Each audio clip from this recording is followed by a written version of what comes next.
First of all, I'd like to congratulate you, because I think that what you've done today on stage was a piece of art with a little entertainment and a glimpse of emotionality. What I really, really liked is that you didn't spoke about products, about any educational things, just the hair and just the problems that people might have with their hair. And this brings me to the point. How did this subject of curly and corn hair popped up to you? Actually, it was Pedro that was the main instigator in feeding and breeding this collection. Pedro basically brought me into it, and I was like, look at this, I'm really interested in this, I'm really fascinated in this. Do you mind if we go down this road? And I was like, bro, you roll with it, you go, I'm with you, I'm behind you, I'm with you. And the more and more Ped got kind of deeper and deeper into the conversations, it wasn't until he came across A Song for You, where it wasn't just an individual artist or an individual muse. It was a community of people that represented a whole huge community of global people who struggle with the same things. And what was interesting for me about doing it, I was very much kind of just behind Ped, listening to kind of what he was kind of being, how he was being influenced. And when we found out that this particular group was in Germany, Ped was like, I need to come here. And where are they based? Yeah, in Berlin. In Berlin? Yeah. Okay. Yeah, there's over 50 of them. You only saw 10 of them. And when we met them, we gave them the idea of the project, and we asked them to speak to the 50 plus artists that perform in their group. And we was like, would any of them be interested? And they sent us a list of like 20, and then we, picked 10 to represent, this event, and it was, really special. And we saw a lot of girls on stage. How was the influence they gave to you about the image they wanted to create? Because I understood that you wanted to give them an empowerment moment and that they decide how they want to look. But I saw a few very, there was one girl with long hair here, and it was very fashion. Yeah. Did she decide that? Yeah, but basically what we did with the artists is we done digital consultations with them, so through digital platforms, and we asked them to, in preparation, to create a mood board of looks that they're into, colour tones, textures, styles. So it was born with no real influence from us. Once we started the consultations, then we would look at the taste and guide them and advise them. I mean, all we're really doing is what hairdressers do every day. In this environment of hair shows, it's quite an inside-out approach to hairdressing, because we come up with a concept, we come up with a design, and then we express ourselves. It is so not natural. Yeah, it's because normally you do exactly what you could associate it the same with like fashion. In fashion, there's haute couture. You look at some of the looks that are on the catwalk, and they're not practical. How is someone going to sit with that and walk with that? It's haute couture, And then there's pret-a-porter, which is, something more mainstream, diluted. But it's important that the artists, what they're doing at the World Wide Hair Tour, influence people's eyes, and then it's up to the audience to dilute it into something more commercial. So it is very inside out, in terms of what we do every day in the salon and what we do on stage is a very inside out approach, but it's relevant and it's important that we challenge our eye and our taste constantly, and the new looks that hit the street end up, being there because of that, so someone has to move it forward. When you say challenge your eye, I guess that you both don't have so much customers with that curly hair in your salons, or question marks? Do you mind if I? No, cool. I think the biggest lesson that we learned was not necessarily put the hair to the side for a minute. Just pack the hair to the side. We're talking about human connection. We're talking about human energy. You're talking about people who have never really felt like they fitted in, because everything that they've been shown is different to themselves. And it's only the last, I'd say, 10, 15 years where people are able to relate to people much more easily. And the main thing for us was getting people to understand that if you try to humble yourself, no matter how good you think you are, if you try and humble yourself and bring in external people who it's their hair, it's the kind of hair that they they have every day. They've had it since they were 4, just because you've been trained how to do certain things. If you just listen to them, that was what you really were passionate about. If you listen to their stories, if you ask the right questions. Who learned more? You or them? I think fundamentally it was a collaboration. I think that we learned different things from one another. We learned to listen to their stories and discover what their experience has been. And I think if anyone asks the right questions and listens to what their answers will be, they cannot not be moved by it. You know, and that's what happened to us. And in a way, it started as a project of entertainment. You know, let's give back to the audience, but it ended up evolving and pivoting into something much more meaningful and powerful. I think that the past, the door you opened, you should go further, because hair is so much of your personality, and the way we have seen in the video, they treated the hair with no respect, and it hurts.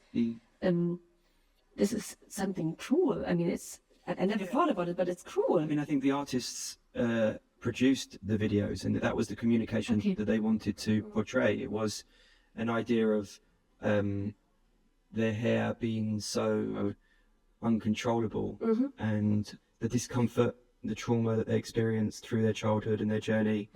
But the message was acceptance and moving forward. You know, the video changed into something more tranquil, more natural, more beautiful. And there was a moment where there was a statue next to the model, and that was signifying what people expect beauty to be and what beauty is. It was like a challenge to the ideas of how we're conditioned to see what is beautiful. And I would say every child has the same struggle. You know, growing up, wanting to fit in, wanting to look like their peers.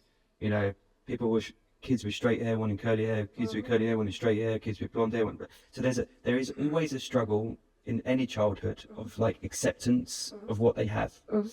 Hopefully, some people get to the point of acceptance a lot sooner than others, but our job as hairdressers is to enable them to get there as quickly as possible. And we can make them feel beautiful, no matter what hair they have. We can only do that if we have the skills and the education to be able to do it. And this brings me to you, boys. Is there a curl seminar coming up? Do you know, Johnny, do you know? Yeah, we do. We do curly classes at the moment. I'll tell you the biggest lesson I've learned by working with these artists. The biggest lesson I've learned has been, at the beginning, they have this situation where curls are almost seen as a bit of a battle, a lot of hard work. But actually, with the right product and the right education, you can actually allow curls to breathe. You have curly hair. I have a perm. Okay. He made it for me. Yeah, well done. Yeah. So you have what you haven't thought. Yeah. It's human nature. It might be a softer curl, but it's still a texture. Yeah. And like even just understanding the texture scale, what that looks like, you know, where people sit within that scale. And once you actually allow the hair to breathe and just let it be, don't try and control it, don't try and restrict it. Often people with curly hair, they're trying to contain it and manage it because it's hard work. But actually, with the right haircut and the right products, you can just allow the hair to be. And that's the skill. And that's one of the biggest things I learned by working with this type of textures. It's so dominant. You can't fight it, you'll lose. And did you discover some Davines product new? Like, okay, I didn't knew that this kind of smoothing gel would be usable in this direction. You know what I mean? Yeah. Okay. It's a good question. I just, after talking to a lot of the black hairdressers that were supporting us through this process, they were very clear, like to me, and it was very, again, listening, asking the right questions. They don't feel that it's necessary to segregate or separate product. Product is product. You know, you have different types. You have cream-based, liquid-based, mousse-based, oil-based, and it's just about understanding how much to use for what result, you know, for what purpose. You know, so it's the Davines range did able to look after all of their hair types. Is there enough in the industry which is giving more of a variety in that area? No. you know. But there's a huge market which is separated independently. Yeah. Yeah. But the point is, it shouldn't be independent. It should be across the board. And it's also a question about layering. How many products you can mix together, match together, and lay over the second day, the third day, the fourth day. You don't need to wash your hair every day. It's the results that you want as well. You know, it's the result, it's the layering, it's the combinations, it's the amount. You know, like it's very hard to kind of say, yeah, that product doesn't work for that hair type, because if you use it in the right way for a result that you want, it can be. You know, so again, it's about being inclusive. It's about not separating us. You know, and that's what historically we're conditioned to do. You know, see ourselves differently. For me, the big thing that I've been doing a lot of work with over the last few years is a little bit more political. It's a little bit more about being an anti-racist. It's about challenging the ideas of society, and I just think a lot of them things I feel out of our control. You know, what's happening in the world, and we have control over this. We have control over texture of hair and being accepted in our industry. So let's you know, do the work in the areas that we can make change. You know, and I think hairdressers have naturally got a huge influence over the way people think. You know, we are people in our chairs every day. You know, we can influence and change and make change in a positive way. We just have to use this privilege and responsibility in the right way. Yeah. So thank you so much for this show. I think that's a message you brought to the audience is a gift. Yeah. And now we need to share this gift with everybody. We're really hoping that the Downers community can embrace this idea of removing fear through education. And the more we learn, the more we're open to experience. Like I said on stage, we've been doing hairdressing for like 60 years between us. But yet, by bringing somebody else in, who, like I said, is their hair, they understand it, we learn so much. And be open for some fun. It's not only... Let's try it out. Give it a chance. And if you fail, you fail. Let it breathe. Let it breathe. Exactly. That's my new statement. Let it breathe. Let it breathe. Just let it breathe. Thank you so much. Thank you so much, both of you. And I look forward to see you in Düsseldorf. Thank you. Thank you.